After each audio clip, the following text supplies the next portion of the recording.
Howdy, it's Tanya. When we consider the PlayStation 2 what many call the greatest console of all time, there's a heck of a lot of games on there. And in my corner, that being racing games, since that was pretty much all I played as a kid, there certainly are many. From hardcore simulators such as Gran Turismo 4 and Enthusia, to arcade gems like Need for Speed, Most Wanted, and Burnout 3, the PS2 had it all. But let's move into a niche within that niche, being the sci-fi races, the anti-gravity races and the like.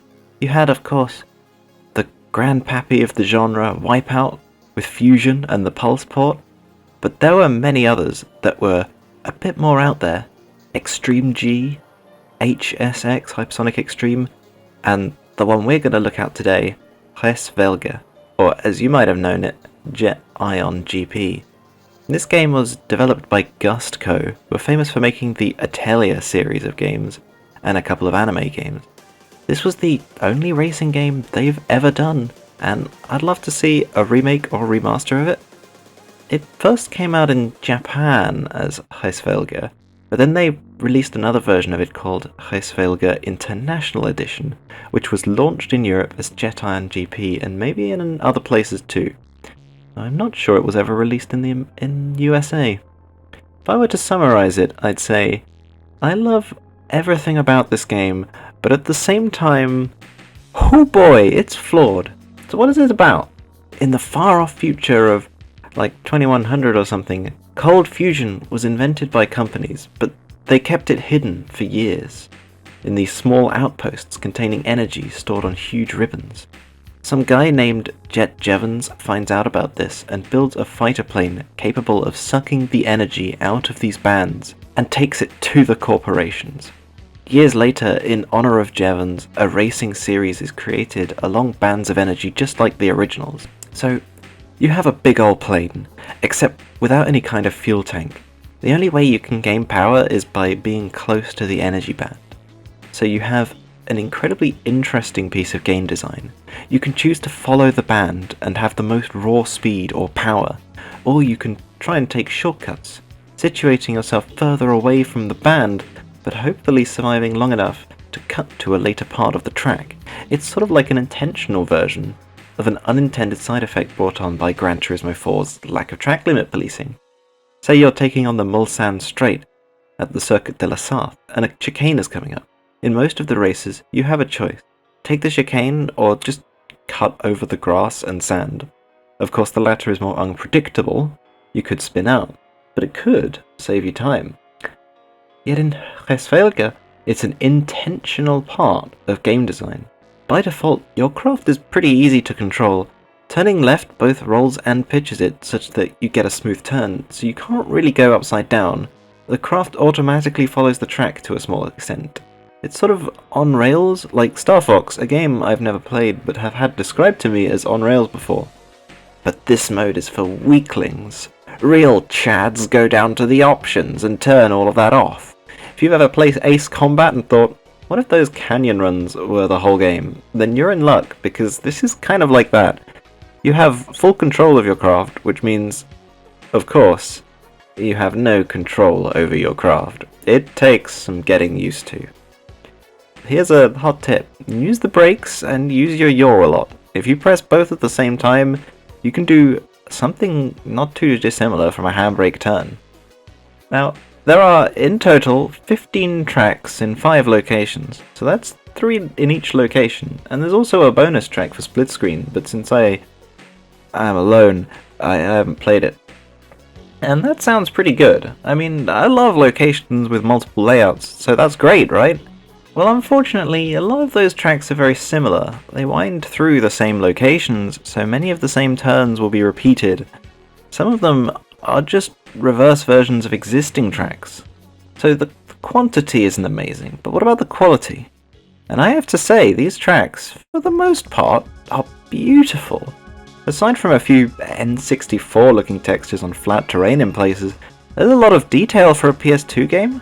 You have the purpose-built seeming Marine Park FH, which seems to be in the ocean, which is half flat and close to the ground, and half narrow tunnels. The second layout is just the first in reverse with a different tunnel section, and the third is just the second with another different tunnel section, so you can kind of see how they start to repeat. Come Forest Viola, yeah, their names are strange. It's a beautiful forest and cave with some fantastic vistas and hellish slaloms through trees. I barely ever make it through those alive, especially in the second layout, which is just the first in reverse again. But the third does go into a different section of the cave for a more interesting experience.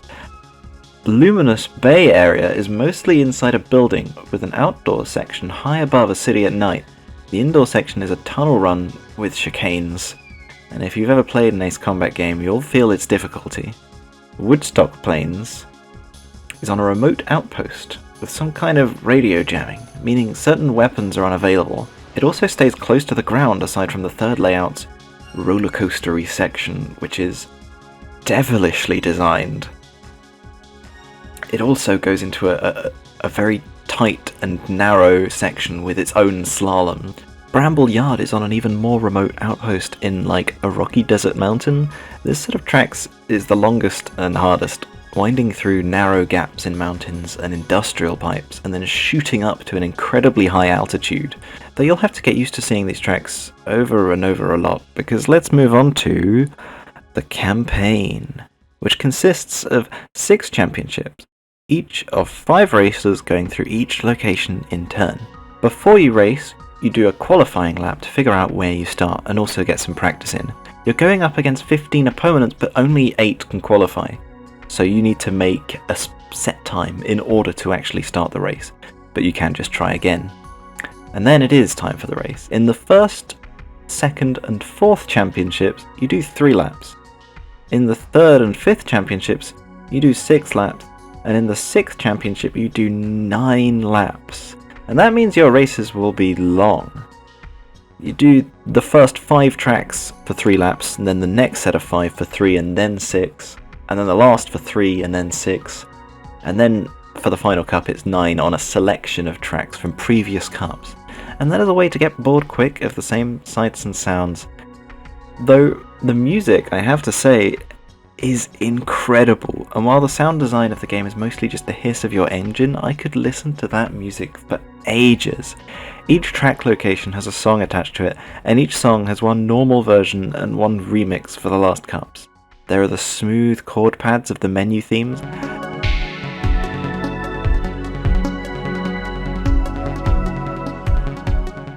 the incredible introduction and breaks of the Namco sounding Water Prisma.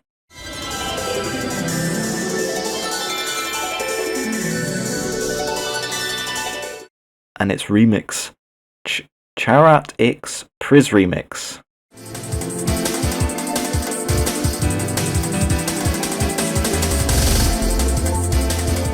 Yeah, the names are equally strange. The emotional and orchestral primitive nature.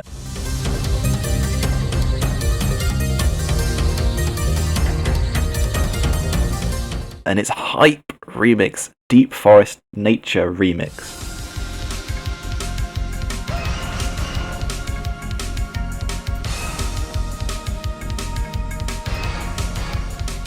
There's the anthemic dance track that is Spread Its Wings.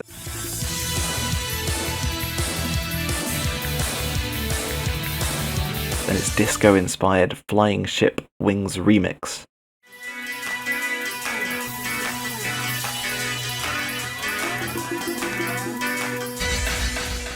The uplifting brass earworm that is Highland Yo-Yo.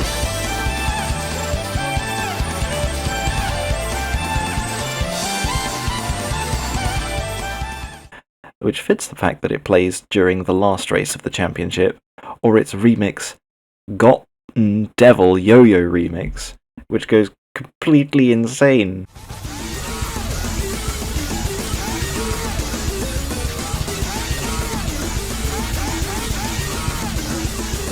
Or the emotional Night of the Sanctuary.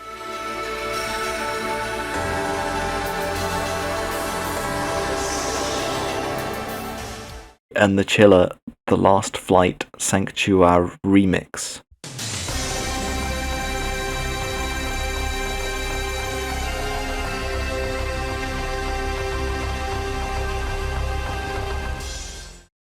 I very much do not mind being forced to listen to these songs for a very long time, that's for sure.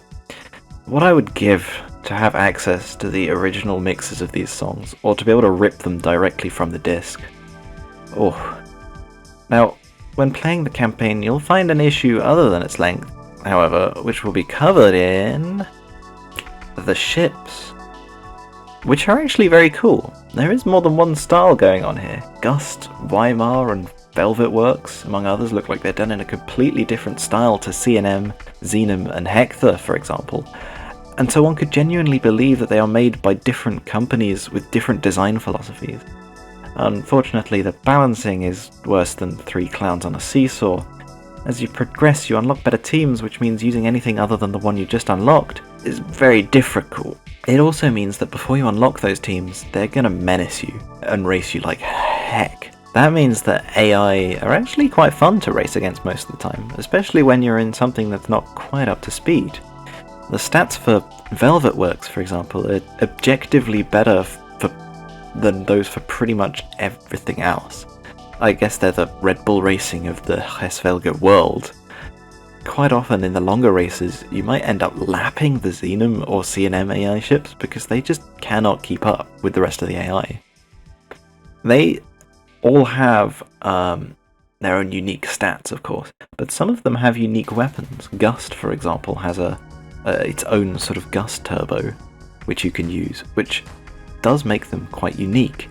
At the start of each race, you pick between 6 weapons, which you can choose, each of which has their advantages and disadvantages. You know, you can pick a turbo boost, or you can pick a homing missile, or a machine gun, or like a laser, which can't be used in certain tracks, but is very powerful. And then in the last cup, you go against some super-powered opponents in the most powerful prototype ships, but I won that cup and I didn't unlock them, so I guess you have to be the time trial ghost for every track to unlock it, and that means doing each track for 3 and then 6 laps all over again without anyone to race against other than a ghost. And I'm not sure I quite want to do that, because while I did have fun with this game during the time I was beating it recently, and I do really like it, there was one issue I glossed over this whole time, but it makes this game, I don't know if I can recommend it to everyone, and that's the frame rate. It is shocking. I don't know how it passed testing, and this was the reason they re-released the game as Hresvelgr International Edition, to fix the frame rate issues. If they're this bad in this version, how? I can only imagine how awful it was in the original release. Now, first of all, it's capped at 25 on PAL, which presumably means it's capped at 30 on an NTSC system, but I don't think it released in the US, so you'd have to stick to PAL, unless you want to play it in Japanese. And for a racing game, and not only a racing game but a sci-fi racing game where your speed is measured in the hundreds or thousands, that's not a good start, but maybe that is playable. Unfortunately, even though it's capped at 25, it struggles to hit even half that, especially when there's more than one ship on screen. When I played this on an emulator, I set the cycle rate up to 300%, which is the max, and the game still struggles to stay at 25 most of the time.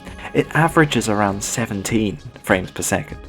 Even with no AI on screen, this makes it very tough to play well, and it's so sad because I can see the potential here. It could be so great, but a few issues really balk it. The frame rate, the slightly boring campaign, really all it needed was to become a genuine PS2 great, was a slight restructuring of that single player career and a better frame rate.